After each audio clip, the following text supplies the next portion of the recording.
Hey guys, it's JJ Peters here from the Sportstown Podcast. Today we've got a massive show. In fact, we have 4 guests coming on the pod in this week's edition of the Sportstown Podcast. First, we have our co-host Micheal on the show to talk about some NFL talk. Also, don't forget to check his channel out on YouTube, Mr. M. Subscribe, comment, and leave a like. Jackson Dibble and Todd McGill from the Morning Mulligan Podcast to talk about some golf and Tiger Woods. Check out their channel on Spotify, Apple Podcast, and more. Then finally, we have Andrew Jones, comedian, co-host of the Pickle Podcast, and a massive Milwaukee Bucks fan. He comes on the show to talk about his beloved Bucks and the Pickle Podcast. You can find the Pickle Podcast on Apple Podcasts, Spotify, and much more. And before we start today's podcast, don't forget to check out our channel on YouTube. If you haven't subscribed, subscribe, comment, and leave a like.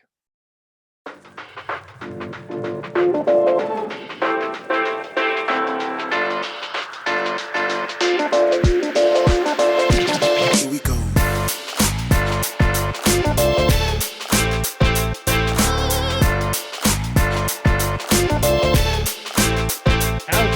A poll question. And again, you can vote on Instagram, Facebook, and Twitter, or you can vote on Instagram and Facebook at Sportstown_podcast or on Twitter at Sportstown Pod.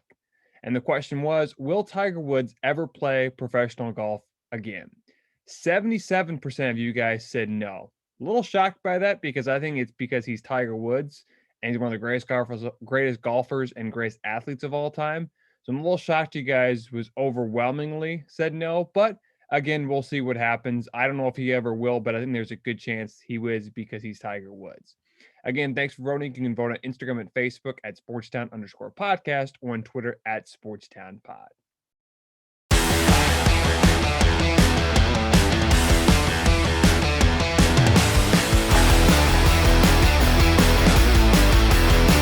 Time major champion Tiger Woods is in a good mindset after some procedures on his left and right leg.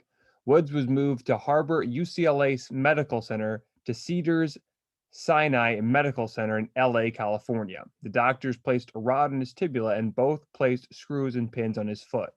According to Tiger's team, Tiger has moved up to Cedars-Sinai Medical Center and received a follow-up procedure on his injuries this morning. The procedures were successful and he is now recovering and in good spirits. Tiger and his family want to thank all of the wonderful support and messages they have received over the past few days. We will not have any further updates at this time. Thank you for your continued privacy. Woods was recovering from back surgery that he had done before Christmas. Before the crash, Woods was hoping to be 100% for the Masters in April. At the end of round 3 at the Puerto Rico Open, Grayson Murray and Rafael Campos lead the way with 14 under par. Murray finished with 7 under for the day, and Campos finished with 5 under for the day. The rest of the top 5 in the Puerto Rico Open were Brandon Grace, Cameron Percy, who are both tied at 13 under par, Nelson and Andrew Putnam, along with Brandon Wu, were tied for 5th with 12 under par. For the main golf event, the WGC Mexico Championship, Colin Morikawa, who won the PGA Championship in August, right now leads at 15 under par, followed by Brooks Koepka at 13 under par, and who is also tied with Billy Horschel. Then Webb Simpson finished at 12 under par and is sitting at 4th place. The tied for 5th is Rory McIlroy and Patrick Reed, who scored 11 under par for the round 3 of the tournament. Kevin Durant will not play in the 2021 All-Star Game, despite being selected as a captain for the East. The 2-time Finals and League MVP will do the draft with LeBron on March 4th, but will sit out as he deals with a calf strain. Durant was the top vote getter for the Eastern Conference. The All-Star Game is on March 7th in Atlanta, and the Skills Challenge, 3-point contest, slam dunk contest, and All-Star Game will all be on the same day. The league will go back to the old format, East versus West, this season, and all proceeds will go to historical Black colleges and COVID relief. Jason Tatum of the Celtics will replace KD in the starting lineup for the East. The league, as of now, is still undecided about having fans for the event. However, Atlanta Mayor Keisha Lance Bottoms is against having fans and warns strongly against it. The saga continues with Seattle Seahawks quarterback Russell Wilson. Wilson, according to his agent, has not demanded a trade, but listed a few teams if both sides couldn't agree. Those teams include, the Bears, Cowboys, Saints, and others. Russell Wilson went on the Dan Patrick Show and stated that he would like to have more roster decisions similar to Buccaneers quarterback Tom Brady. It has been speculated that when Russell Wilson went to the Super Bowl, he envied what Tom Brady was able to accomplish in his first year with Tampa.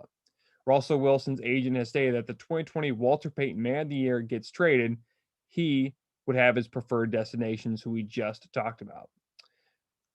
Time will only tell if the starter quarterback gets traded. More on that later.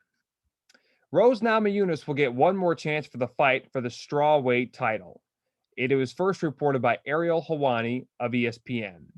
Zhang Weili will take on Rose Namajunas on April 24th in Vegas. Earlier this year, there was a chance the fight would take place in Tokyo, but that fell through according to multiple sources. Namajunas' MMA record is 9-4, and Zhang Weili is 21-1. The 9-time All-Star and 3-time league MVP is not quite done yet. Albert Pujols told the media that he still wants to play the game he loves, despite his wife, Deidre Pujols, saying that he was admitting that he was done. The 2001 NL Rookie of the Year, our wife posted on Instagram saying that her husband's career is coming to an end. However, this is not the case, and the 2-time World Series champion is indeed playing at least one more season in the bigs. The 41-year-old from Puerto Rico has over 3,000 hits in his career and has the 6th most home runs in MLB history with 662. He played for St. Louis for 10 seasons and left the Cardinals after winning the World Series in 2011 to join the Angels. The 2005, 2008, and 2009 NL MVP is one of the greatest first basemen to ever do it. The state of Indiana will relax their COVID restrictions right in time for the NCAA tournament. The state of Indiana will now allow bars to have up to 50% capacity, and indoor restaurants can have up to 75% capacity. They can also stay open until 2 a.m. According to Mayor Joe Hogsett, he wants to make it clear that those decisions were in no way driven by March Madness. The NCAA last week announced that the 2021 men's basketball tournament will have fans, and the entire tourney will be played in Indiana. The Final Four and championship game will be played at Lucas Oil Stadium on April 3rd and 5th. And last but not least, Josh Gordon is playing football again. Well, sort of. Josh Gordon has signed with the Zappers of the Fan-Controlled Football League. Now, the Fan-Controlled Football League is a league controlled by fans, and big celebrities have somewhat of small stakes in the team. The FCF is in its inaugural season, and quarterback Johnny Manziel is playing for the Zappers. Manziel and Gordon were teammates in 2015 when they both played for the Cleveland Browns. Gordon signed with the Seahawks last offseason, was hoping to play, but was not able to after being on the commissioner's exempt list. The former Baylor product has not played since December of 2019. Most likely, Josh Gordon will not play in the NFL again, but at least he's playing football, or one way or another. The Zappers are currently 0-2 and are the only winless team in the FCF. However, the Zappers have scored the second most points in the league with 72. They have 2 games left to play in the inaugural season, and it still has not been announced that when Josh Gordon will make an appearance for the Zappers. But all we know, if it does happen, it's going to be very exciting. Before we dive into some more awesome sports topics, don't forget to subscribe, like, leave a comment, and hit the bell for notifications. Alrighty, once again, I'm joined by Micheal, my co-host for the Sports Town podcast. He is also the host of his YouTube channel, Mr. M. How's it going, Micheal, and what do you know? I'm pretty good. How are you? I'm doing all right. It's been a crazy day, but I think we'll get through it. Anything exciting happened to you over the weekend? I got stuck in a ditch. Oh, that's right. That stinks. How'd you get out? I drove out of it. That works. That's always a good way to do it. Yeah. All righty. So I think it was either Monday or Tuesday. Tag day was official in the NFL. Teams could start tagging their players. The big one, though, right now is Dak Prescott. Do you think he gets tagged, Micheal? Yeah, I think he will get tagged. I think if they can't agree to a long-term deal, I don't think they're going to let him go. So I think first things first is they're going to try and get him to a long-term deal, and then tagging him is probably going to be the last resort for the Cowboys. Well, it seems like they keep on tagging him, and eventually I think he's going to get annoyed. And I think he right now is mad. He wants a big contract. Now, the problem I think last year was he wanted a 5-year deal, or he wanted a 4-year deal. The team wanted to give him a 5-year deal. Supposedly he wants over 40 million, but that's not correct. All of a sudden, it's just like there's so many different stories on Prescott. And I think he is worth a big contract. I'm not sure he's worth 40 million, which would be like Patrick Mahomes or Aaron Rodgers or Russell Wilson type of money. But I do think he's worth something, but I just don't know if he's not worth 40 million. It's going to be interesting to see what the Cowboys do, because I feel like Jerry Jones, I'm not sure he's all in on Dak Prescott. And it seems like Prescott could be another jersey, probably not this year, but maybe next season. I mean, do you think he's going to be a Cowboy next year, Michael? Yeah, I do think he's going to stay with the Cowboys. I don't see him going anywhere else. Do you see him getting a contract like Patrick Mahomes or Aaron Rodgers type of money? No, not quite that much. Maybe like a little bit under, but I don't think he'll get quite that much. Now, let's say Dak Prescott has enough of the Cowboys and he says, I want out of here. He becomes a free agent. What team could you see him signing with?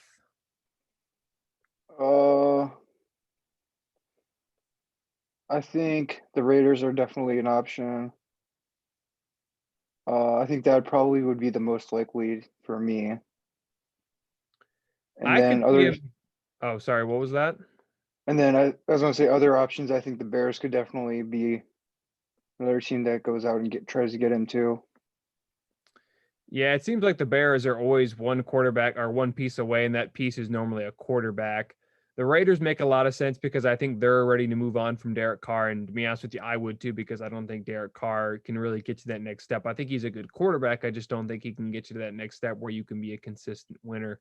I have a strange feeling about the Niners. I think the 49ers are up to something. Maybe they'll end up keeping Jimmy Garoppolo, but I think he's holding them back. And I think they probably would have won the Super Bowl 2 years ago I guess it was last year, if they would have had a better quarterback. And you can tell Kyle Shanahan doesn't have that much confidence in Jimmy Garoppolo, but we'll see what happens. I mean, Garoppolo has a big contract too, and would someone want to trade for him just to be a backup or an average starter? I mean, there's a lot of things that could happen. Michael, do you see any other big name players getting tagged this offseason? I think Carl Lawson from the Bengals, I think he would probably be a good candidate. I think Aaron Jones also probably could end up getting tagged too. Yeah. There's a lot of players, but I think right now, the only person that I can really focus on right now is Dak Prescott, just because he's such a big name. And of course, he plays for the Cowboys. And I think no matter how good you are, if you play for the Cowboys, you're going to get recognition somehow. But yeah, I can't really think of anybody else. I didn't think about Carl Lawson, to be honest with you. But it's gonna be a fun offseason this year. I can tell you that. I am really excited to see what happens with all the quarterbacks. Speaking of quarterbacks, Deshaun Watson, that thing is still heating up right now. Recently, it's been reported that Carolina really wants to start a quarterback. I mean, could you see Deshaun Watson in a Panthers uniform next season, Michael? That's not something I really thought about, but yeah, I definitely could see that now that you mention it.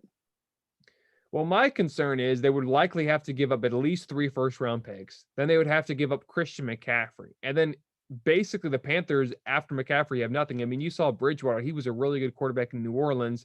Goes to Carolina. He's got nothing because McCaffrey only made 3 games this season. I feel like Deshaun Watson would be just in as bad a situation in Carolina if he were to get traded, because they would trade all their good players. Now, they have some young up-and-coming guys like DJ Moore.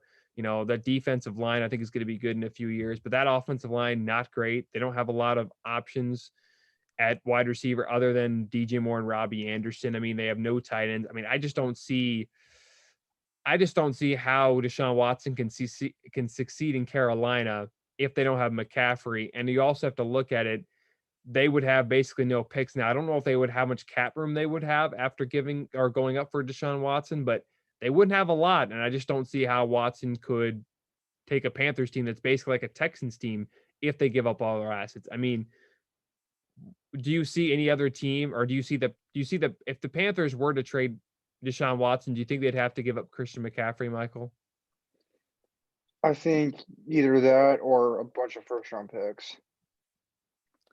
Yeah, I mean, I think they could too. I just don't know why Watson would want to go to Carolina if he's going to have basically the same situation in Houston. I mean, we'll see what happens, but it's really heating up right now, and I'm not sure this thing is going to ever die off, at least until the draft.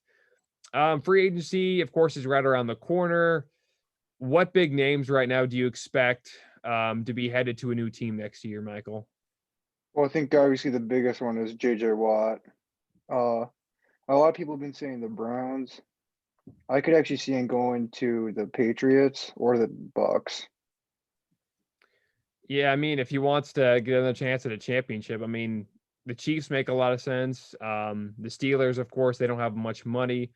Actually, speaking of the Steelers, it's reported that that the Steelers want to move on from Ben Roethlisberger. Do you expect Roethlisberger to be with the Steelers this season, or Michael, or do you expect him to be retired or with a new team? I don't expect him to be with the Steelers, not really. I honestly could see him maybe retiring, but I think he could also probably will end. I think he'll probably some way or another won't be a Steeler. If the Steelers do decide to move on from Roethlisberger, which I think is going to be hard to do, if they move on from him, what quarterback would they go for a draft? I mean, they have a late first round pick. Do they go out in free agency? Do they trade for someone? I mean, what do they do at quarterback filling in for Roethlisberger? I think they could probably trade up, and because there's a couple of good quarterbacks. So I could see them trading up, or like I said, making a big trade out with like Deshaun Watson or something like that. That would be crazy if the Steelers were able to pull off a trade for Deshaun Watson. I don't think it would happen because, again, the Steelers really don't have any money. But I mean, that would be crazy if they were to make that move and get Deshaun Watson. They would be instant Super Bowl contenders if they were able to acquire the former Clemson product. That team would be stacked. The Eagles right now, it seems like after making a move, after trading away Carson Wentz, it seems like Philly is entertaining the idea of drafting a quarterback with the 6th overall pick. Michael, why do you think they want to do that now that they still have Jalen Hurts, who was pretty good last year? Why would they want to draft a quarterback? I'm not really sure. I couldn't tell you. I think if anything, it's probably just because Jalen Hurts isn't really still. I mean, he has played good with the opportunities he's been given, but he still is kind of unproven. And so I think that'd be one of the reasons. And I guess just like competition, Well, I mean, But other than that, I don't really see why they would, because I think Jalen Hurts is a good quarterback. yeah, I think so too. I mean, he gave him a spark last season, and I think if he would have gotten in the middle of the season, and I'm not saying Carson Wentz is a bad quarterback or anything, because I actually like Carson Wentz and I think he'll succeed. But Jalen Hurts played really well last year, and I don't know why you'd want to move on that. I know there's a lot of quarterbacks on the table, and I know the Eagles aren't exactly for sure on Jalen Hurts, but you got to give the guy at least 1 or 2 more years. I mean, it's similar to what's happened with Sam Darnold. He's probably going to get traded from the Jets after being there, 3 years and not giving much of a chance. They don't have much of anything except for maybe a good offensive tackle, Mekhi Becton. It's just not, it doesn't make sense what the Eagles are doing. I think they need to, get some help around Jalen Hurts, draft a receiver, draft Devontae Smith if he's still available, sign a guy. I mean, I just think they need to put more talent around him. And I think Jalen Hurts could end up being a top 10 quarterback in a few years if they're able to surround with talent. But again, it's the Eagles. They're impatient. They'll probably end up drafting a quarterback in the first round and then trading Jalen Hurts after 1 year. But we'll see what happens. Is there anything else you saw really today or this week in the NFL, Michael? Not at the top of my head. To be honest with you, it's a really dead time, but actually let's go on to the Tampa Bay Buccaneers right now. They have a lot of free agents. Gronk says he's going to test free agency. Do you think Gronk returns to Tampa next year, or do you think he gets a big contract somewhere else? Personally, I think he should stay in Tampa. I don't know why he would want out of there. I mean, he's with Tom Brady, obviously, and then he's got a good chance of winning another ring. And so Well, I think the reason why he's testing free agency is because I think he wants to tell the Buccaneers organization, hey, guys, I know I've been in the league for a while and I came back and I'm probably going to come back here to Tampa, but I want a bigger contract. And I feel like if he didn't test free agency, the Buccaneers would have had all the advantage would have had all the leverage and would have gave him kind of just an average to below average deal. And I think he wants a decent deal, probably 2 or 3 years. Probably what 33 to 36 million. He probably wants a decent contract. So I can see what he's doing. Do you see anything else the Buccaneers do in free agency except for picking up all their guys like Antonio Brown, Leonard Fournette, Michael? I think JJ Watt, like I said earlier, I think that could be a potential interesting fit. But I think JJ Watt likely as of now, if I had to guess where he'd go, I think the Patriots would probably be the most likely, or the Browns. Okay. So you say JJ Watt, he's going to Houston or he's going to New England next season? As of right now, I think yeah. Wow. I just thought JJ Watt would go to a contender, and I don't think the Patriots at the moment are a contender. I mean, do you think the Patriots bounce back next year, Michael? Well, I think they have some work to do, but I think they're still not a bad team by any means. I just think they're a couple of steps away from getting to the Super Bowl and beating, the Chiefs and the Ravens. And I think JJ Watt could definitely help them. Well, I thought the Patriots dynasty was dead, so I didn't see JJ Watt going over there. But they had a tough season last year. They were 7-9, but JJ Watt could help this team out a lot. I'm kind of shocked. I didn't think he really fits well with the Patriots, but we'll see what happens in March. I think March 17th free agency starts, so we'll see what happens. Right now, it looks like in the draft, the Jets are going to end up drafting a quarterback. Do you think they should go? Well, Trevor Lawrence is already the number 1 pick. He's going to Jacksonville because, again, Urban Meyer probably wouldn't have taken the job if the Jaguars didn't have the number 1 pick. Do you see the Jets, if they do draft a quarterback, do you see them drafting Zach Wilson or Justin Fields or maybe a dark horse like Trey Lance? I mean, where do you think they go with the number 2 pick, Mike? I think they probably go Justin Fields if they do go to quarterback. But I do think that they should try and build around Sam Darnold, because I think Sam Darnold still is a pretty good quarterback. It's just he's with the Jets, and the Jets are where quarterbacks go to die. So that in Chicago, that's where the quarterback's going to die. Yeah, I agree with you 100%. I mean, Sam Darnold is a decent quarterback. I think he's even better than Baker Mayfield if you put the talent around him. He just hasn't had much to work with. I mean, what his best receiver was, Jamison Crowder? I mean, I can't even think of his top receivers because he's gotten it. Now, Denzel Mims from Baylor, I think he's going to be good if he can stay healthy. They basically hit that home run with Mekhi Becton if he can stay healthy as well with the 11th overall pick, their left tackle to Louisville. I think he was a grand slam for them, but they have picks. They just need to be able to build around Sam Darnold. Doesn't seem like that's going to happen because I think, and especially all the Jets fans, they want to draft a quarterback. I don't know why. I think you keep Sam Darnold, and you have to build around a quarterback because he's not going to be great if you don't give him anything. I think the Jets are being a little too impatient, but maybe they see something that we don't see. What quarterback could you see falling out of the first round, Michael, in this year's draft? I think Zach Wilson, that's the name, right? Yeah, from BYU. Yeah. I think I don't think he will make it into the first round. I think he'll be like an early second rounder. Oh wow. So you could see him, like a lot of people have him going number 2 to the Jets. You could just see him completely going out of the second round.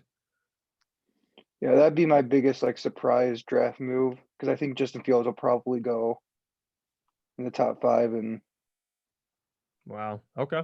Well, I mean that's a big surprise, but I mean I wouldn't be surprised if I saw it. I just think that Wilson right now, a lot of people like him because he's got the talent. People are considering him like a Patrick Mahomes or Aaron Rodgers. So I mean he could fall. I mean both those guys fell a little bit.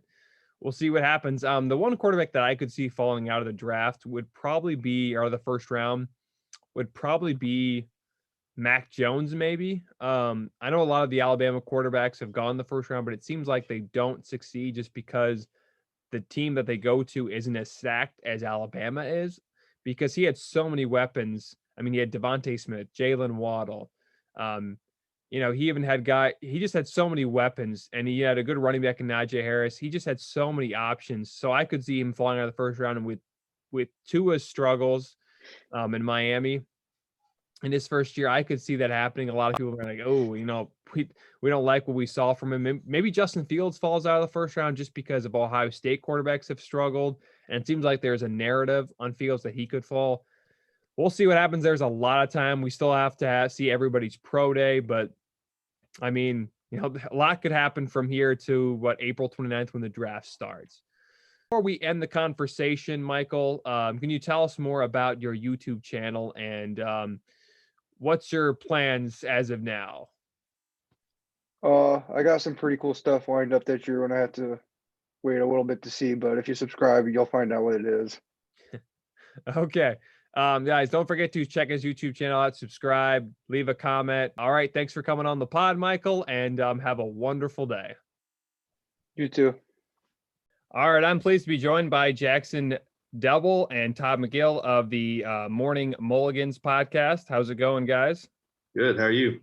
I'm doing all right.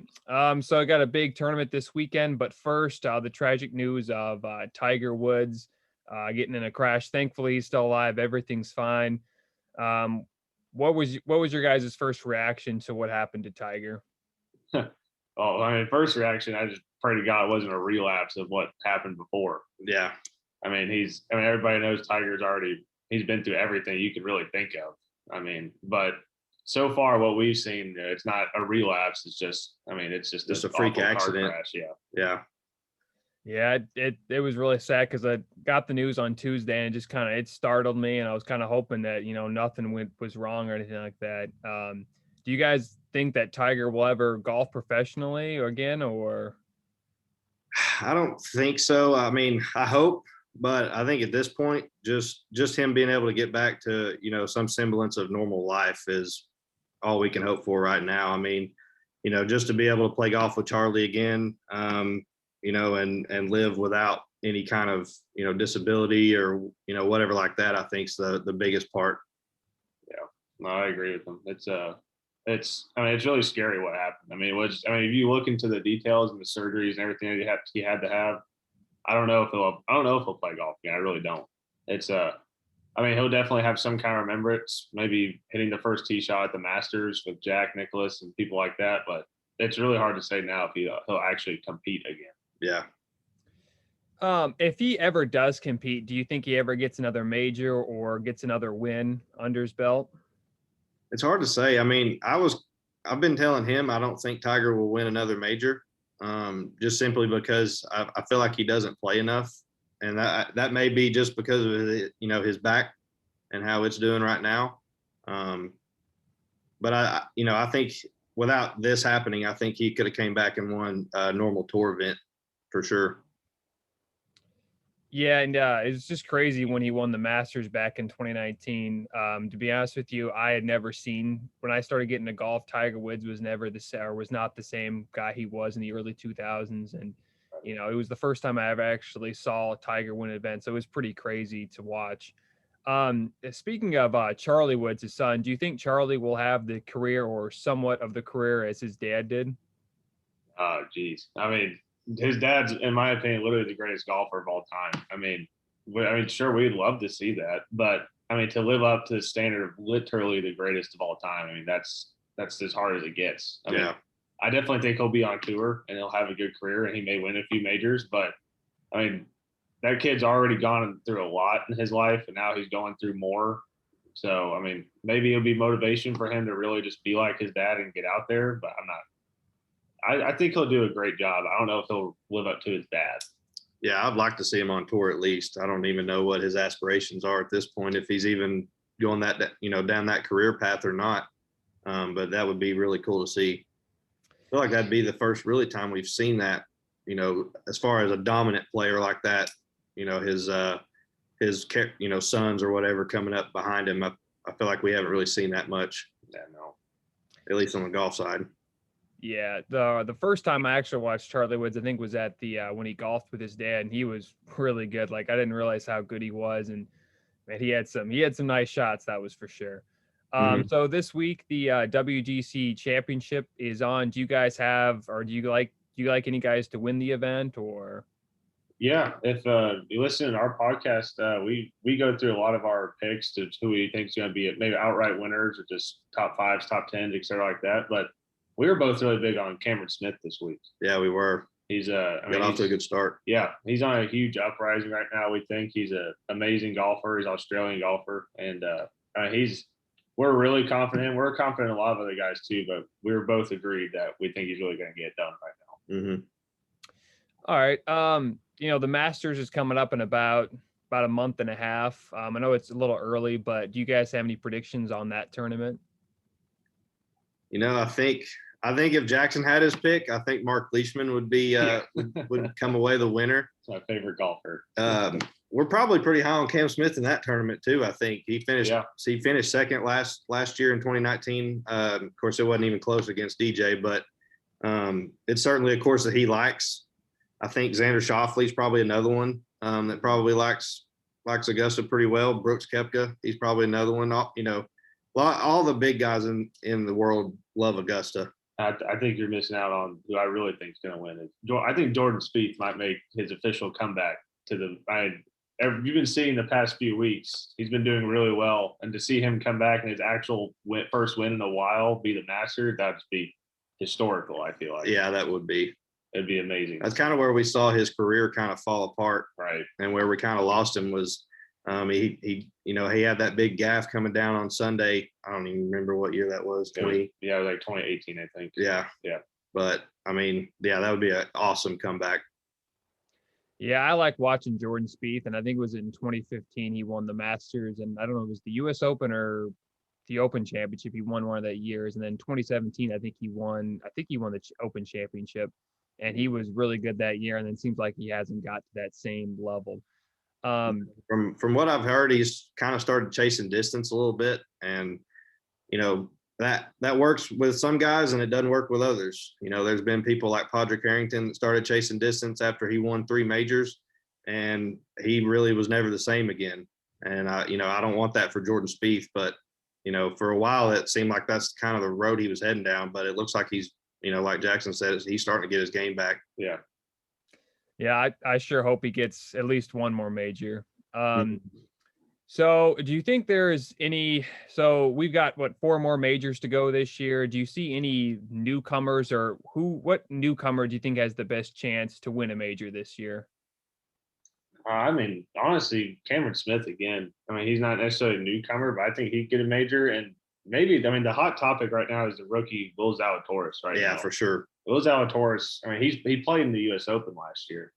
He could potentially win the U.S. Open this year. He's playing amazing. He's just a rookie. He's looking really good, I think. He's pretty much the only rookie that I know of, first year on having tour status or whatever that's kind of dominating right now. He doesn't have a win, but he's had a lot of top finishes the last couple of weeks. Mm-hmm. Speaking of another young golfer, Victor Hovland had a pretty good year last year. How well do you think he'll do this season? He's off to a pretty good start. Yeah. He finished second, I think, at Torrey Pines. Finished good again last week. I don't exactly know how he started this tournament off. He's 1 under currently. Okay. Yeah. So, he's definitely one of the as far as I kind of lump him in with Matthew Wolff and Colin Morikawa, because they both kind of came on the scene at the same time. And I definitely think as far as talent-wise goes, Victor's probably second below Colin, in my opinion. Colin already has a major, but I definitely think this could be one of his years. Yeah, I can agree with that. I think Hovland. I don't know if you'll see Hovland win a major, but I definitely could see him winning a tournament this season. For sure. Yeah. Victor. Yeah, I like Victor Hovland a lot. I think he, had a great year last year. He was in contention for a few tournaments.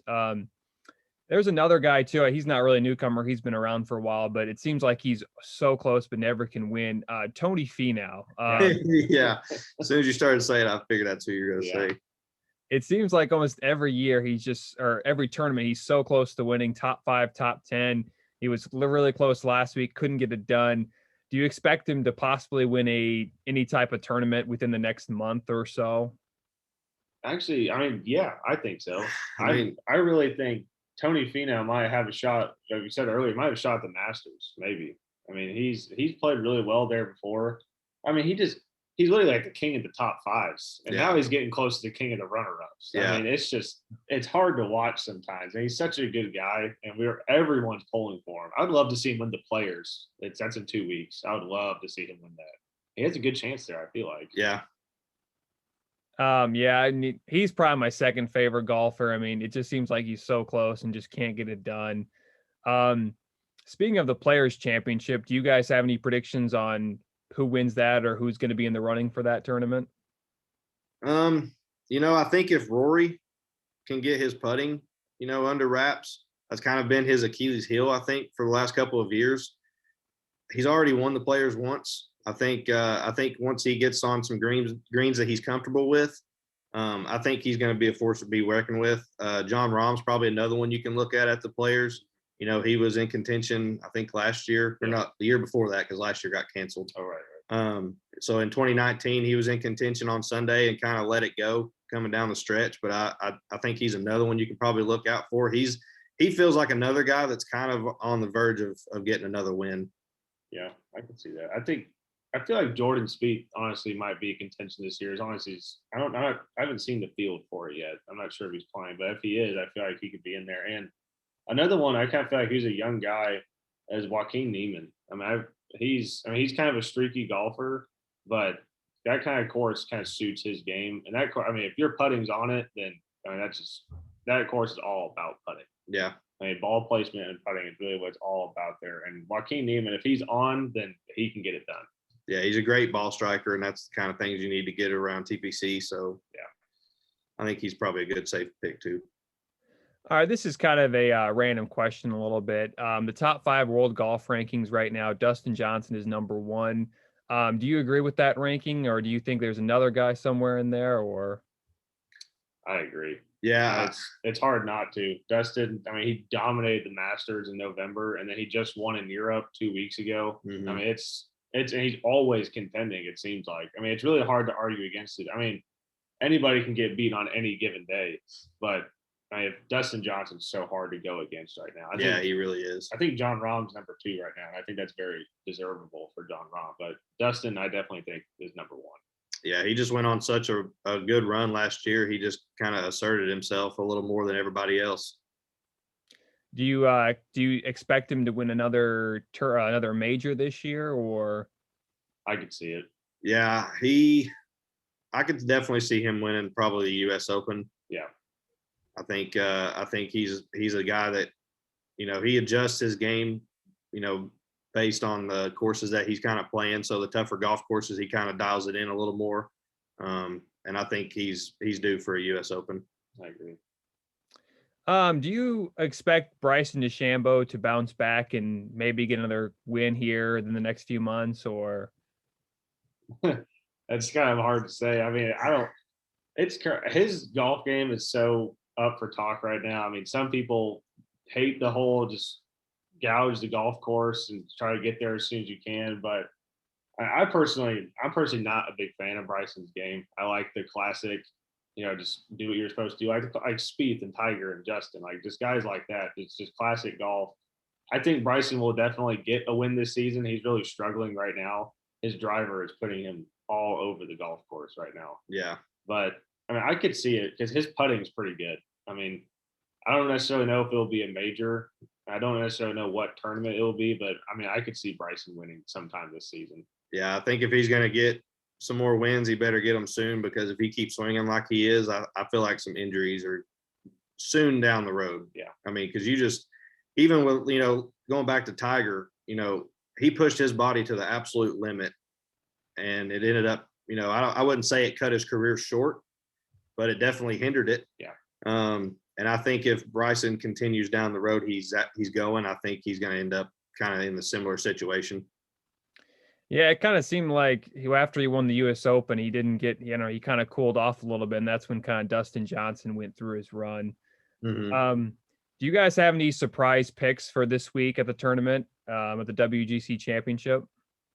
I mean, I don't think we've said it probably 3 times now. It's still kind of shocking. Cameron Smith was just so underrated this tournament. I mean, Will Zalatoris, the rookie, was ranked above him to win the tournament.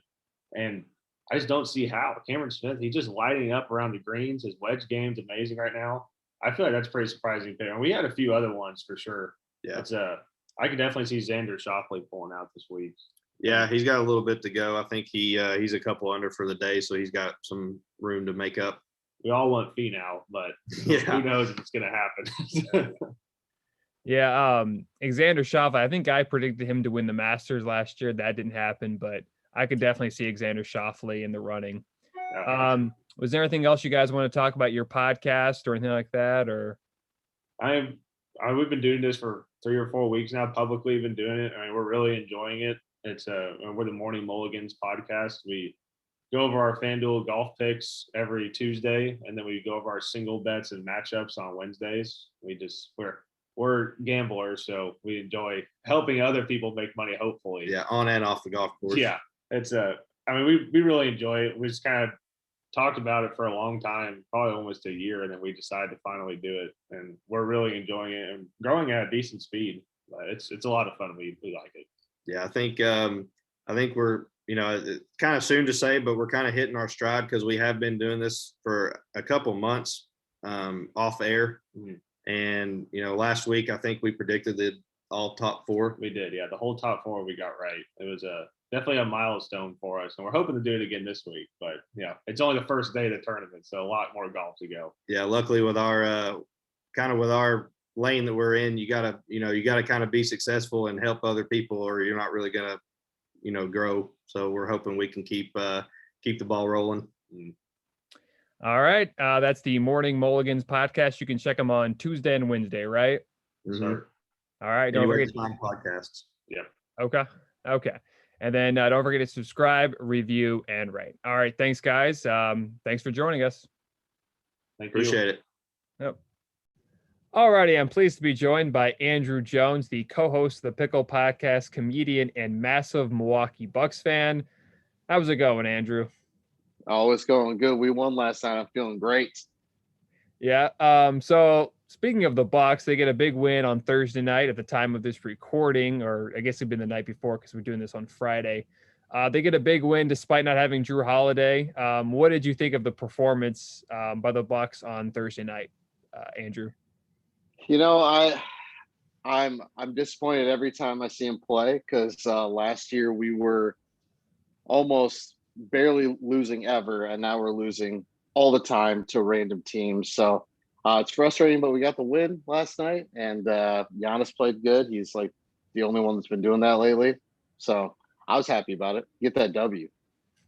So the trade deadline is approaching pretty quickly here. We're less than a month away. Who do you think the Bucks should acquire? Or first of all, do you think the Bucks will do anything? And second of all, who do you think they should acquire? I think they have to do something. They have to do something because, we're rocking a bad record for what we could do. Acquiring probably LeBron James, just get him on the team. He's not doing so hot in LA. Just come to Milwaukee, eat some cheese, whatever. But other than, I'll take anything, man. I'll take Andre Drummond. I'll take Kyle Lowry. I'll take Blake Griffin, man. I'll take anything right now. I know this is down the road, but if the Bucks can't do much when the postseason comes around, do you think in the offseason they could acquire like a blockbuster trade, like maybe Damien Lillard, maybe? And I know that's really far-fetched, but do you think they could do something like that? I think if they don't win this year, I think they're going to blow up the team. And I think that Middleton and Lopez are good enough trade assets that we could probably get something good for them. Dame Lillard would be insane. I would love to see Dame on the Bucks, but he's so loyal to Portland, it's hard to think that he would leave.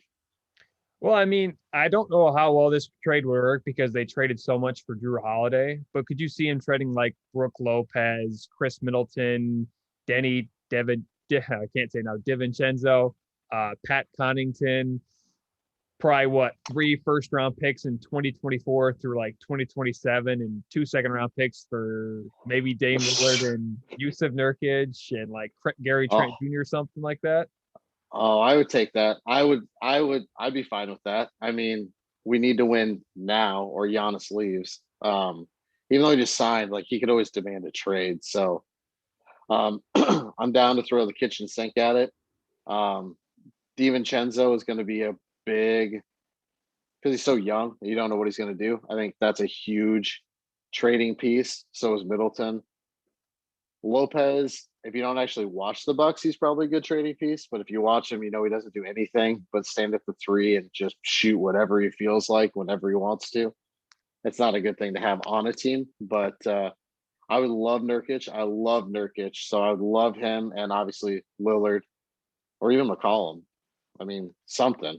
I'll take anything at this point. Let's just get championship and then we can figure it out. So again, if the Bucks don't finish or if they don't make it to the finals or don't win this upcoming or this season, do you think Mike Budenholzer is gone? I mean, I'm almost wanting him gone because he can do good in the regular season. That's been his MO from day one. Is he had the Hawks, they had the best record in the league, and then they got swept by LeBron.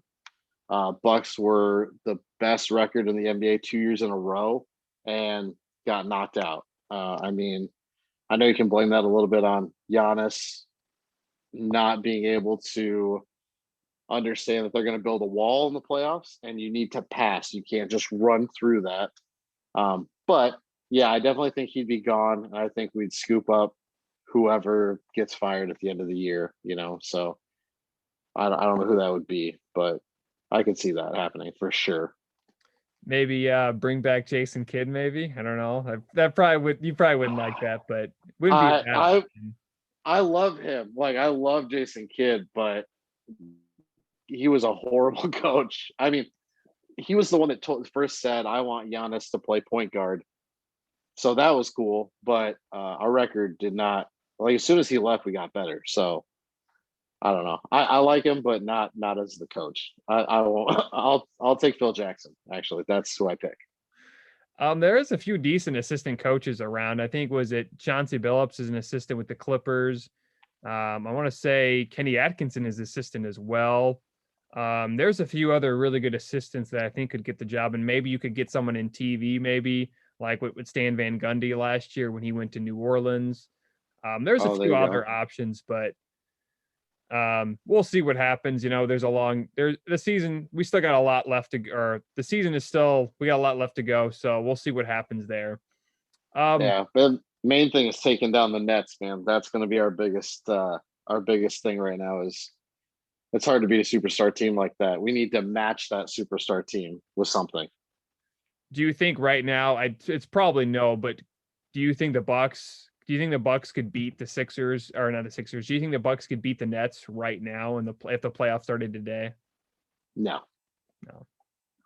Maybe win 2, maybe. But yeah, we can barely beat. We can barely beat the Warriors. We can barely beat teams that aren't even doing well. So a team like that, no way. So let's pivot away from the Bucks for a little bit. Right now, kind of a surprising team that's not very good this year is the Boston Celtics. What do you think is the deal, right? I mean, they got 2 All-Stars, but yet they aren't even in the playoffs right now in an Eastern Conference that's not very good. Yeah, I mean, I think Marcus Smart's hurt. He got hurt right away. I think that's huge. Kemba's been hurt on and off. I think Kemba's just okay. I don't think he's as good as people say he is because everybody thinks he's just insane. And plus your center is Tristan Thompson, Daniel Tice, but they have that Robert Williams III coming off the bench. Yep. That dude is legit. Like they need to start him and trade Kemba and get some other pieces. Maybe they could acquire Russell Westbrook maybe from Washington if the Wizards are willing to basically just, blow the team up maybe. I mean, the Wizards only have Beal and Westbrook pretty much. So I mean, you could get Kemba Walker, you could get Daniel Tice, you get some Pritchard. I think is good off the bench. Yeah, I mean Westbrook. Westbrook just seems like one of those guys that is always going to be somebody that's great, but never goes to the championship. I see Donovan Mitchell getting a championship before Russell Westbrook, just because Westbrook doesn't know when to shoot and when not to shoot, and that's killed him his whole career. Speaking of the Jazz, I mean, did you expect them to have the best record in the conference? And of course, what we saw from them Wednesday night, they just blew out the Lakers. I mean, did you see the Jazz being this good?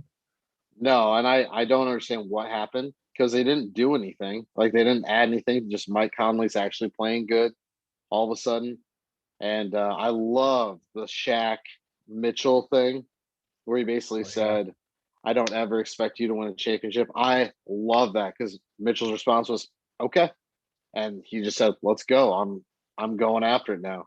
I love that. And so, yeah, I mean, and you got Niang from Iowa State on there. So, I mean, I'm about it. I like them.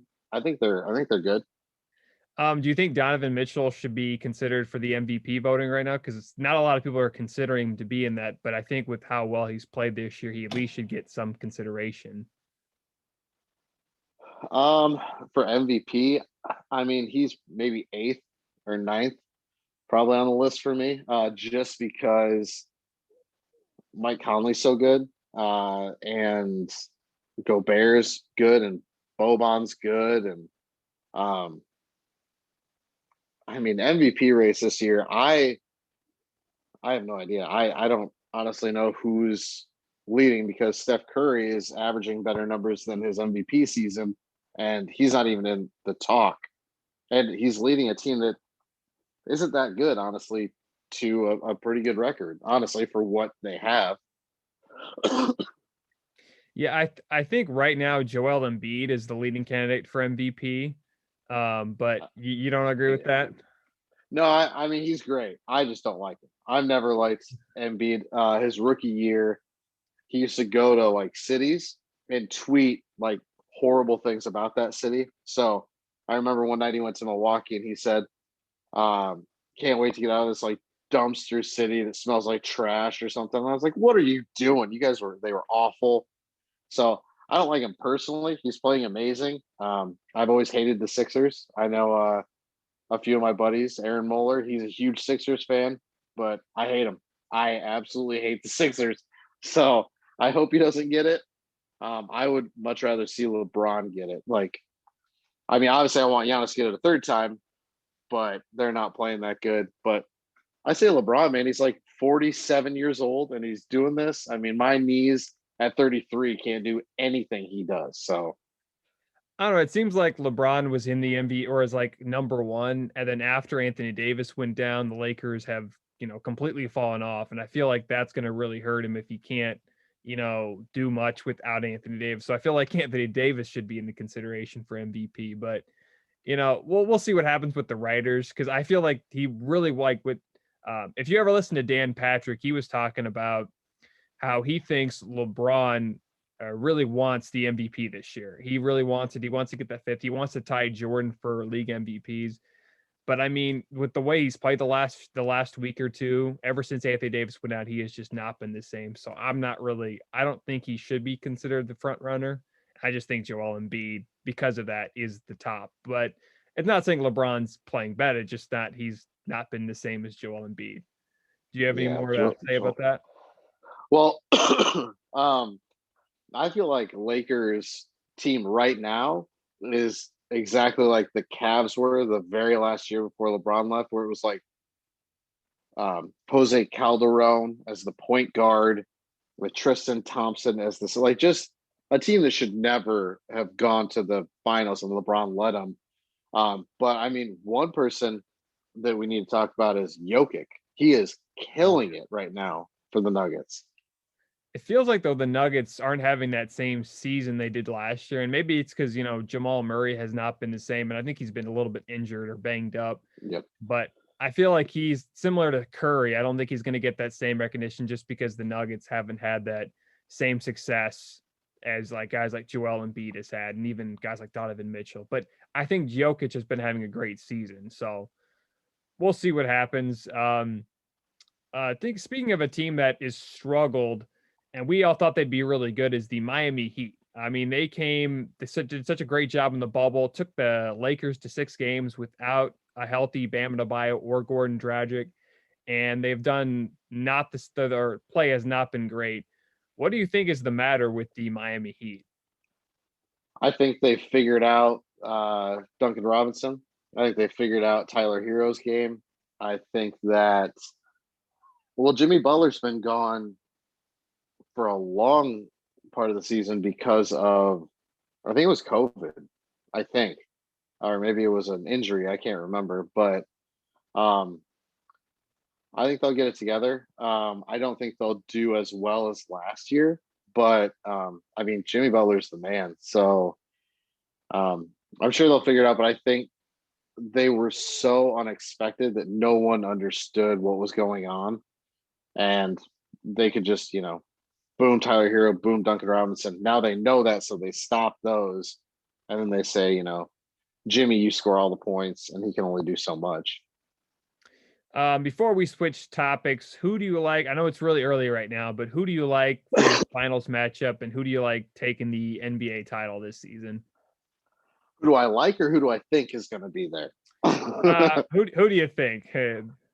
I think it will be I think the Lakers might pull off some LeBron nonsense before the season's over, like where some really good guy on a bad team gets bought out, like Cousins, for example. Like, he's free now, so I see them getting Cousins and just being unstoppable, and he plays like that one year when he was the Pelicans, where he was breaking records and stuff. Like, I could see that happening. So I'm gonna go Lakers. I don't see the Jazz. I don't see maybe the Nuggets, but I don't see a lot of other teams. I say Lakers. And unfortunately, I think the Nets. I think once Kevin Durant comes back, there's no stopping that team. I know they don't have defense, but when you score 150, 160 points a game and the other team's off, in a 7-game series, it's over. Like, they got it. So unfortunately, I'm going to say Nets, and then I'm going to say in the finals, I think Nets take it all. Who do you like to win the MVP? So I want Giannis for the 3 times in a row. But unless something happens where they do a lot better, I don't see that happening. I want LeBron as MVP because he's so old, but I mean, I want Luka. I want the youngest MVP ever. That's what I want. Well, I feel like Luka could he has a great chance of winning the MVP, but they need to win a few more games and kind of get in that 6th, 5th range, because I think when Russell Westbrook won the MVP, the Thunder, were the 6th or 7th at the time? So they weren't great, but he was still able to capture it. So, I mean, that's what Luka could do, and I feel like he has a great chance of it. And we'll see what the Mavericks do in the trade deadline, because, like you said, we were talking earlier before the podcast started. You think they need to acquire someone, just anybody to help them out. I mean, anybody. Yeah. Anybody. Yeah, they need it. I feel so bad because the dude is so good. Like, the dude, I think, for a while people were talking. I think Curry is also one of the best players ever. Best shooter ever by far, but Luka's game is just like, there's very little bad spots or missing parts of it, and he's only 22. Like, I think he's 22. He might even be younger than that, but I mean, he's just insane. If he gets a solid team around him, his stats will dip a little bit, but I think he doesn't care about stats. I think he wants that W, and man, make a trade for Zach LaVine, make a trade for Andre Drummond, Kyle Lowry, anything. Like, just get that man some help, because if he gets another superstar that actually plays games, unlike Porzingis, I think they'll be so hard to beat. Well, I definitely agree with you there, and I think Luka Doncic is one of the best players in the league. They need to get some help for him. So, as you know, or as the listeners know, you are the co-host of the Pickle Podcast. We've had Kyle on once to talk about some UFC and some NFL talk. Do you have any other insights on what you guys are? Or can you tell us more about the show? So the show was actually, it was Kyle who approached me. He had an idea for doing a podcast, and I've done stand-up comedy for well, I had stopped doing it in quarantine, also stopped it as well. But yeah, Kyle came up to me and had talked to me, and he said, I want to do a podcast, and I said, no way, nope, not doing a podcast. I know a bunch of comedians that have done a podcast, and nobody listens, man. Like nobody cares. Like nobody cares about what you're doing. And he was like, no, we'll do this legit. And I was like, okay, whatever. I'm like, well, let me know. And then like a month later, I don't even think it was a month, it was probably 2 weeks. He was like, hey, I got cameras, I got a logo, I got a backdrop, I got this, I got that. And it blew me away. And so we did the first one. I was the first guest on the Pickle Podcast.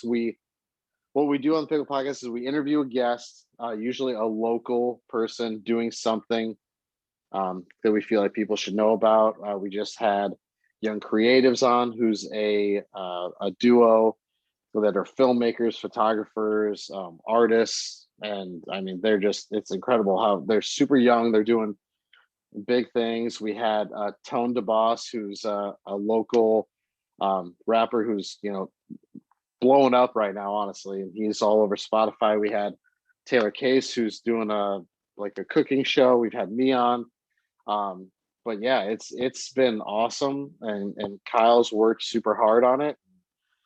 We both honestly worked super hard on it lately, and it's something to be super proud of. And so if anybody gets a chance, go follow the Pickle Podcast, Instagram, Facebook, YouTube, just put it on in the background on YouTube. Now we're monetized, so we get paid for that. Just put it on while you're reading a book or something. You don't even have to listen. Just get us that cash, All right. That was Andrew Jones, the co-host of the Pickle Podcast, a big Bucks fan, a comedian. And thanks for coming on the show, Andrew. And have a great day. Absolutely, man. Love being here. Thank you. All right. Don't forget to subscribe, review, rate. Also check out the Pickle Podcast. You can pretty much find them anywhere on anywhere per podcast or listened. And of course, you can check them out on YouTube. Thanks for listening to the Sports Town Podcast, or the STP Pod for short. If you want to check out more videos of the Sports Town Podcast, click on the left. If you want to subscribe to the channel, click on the right.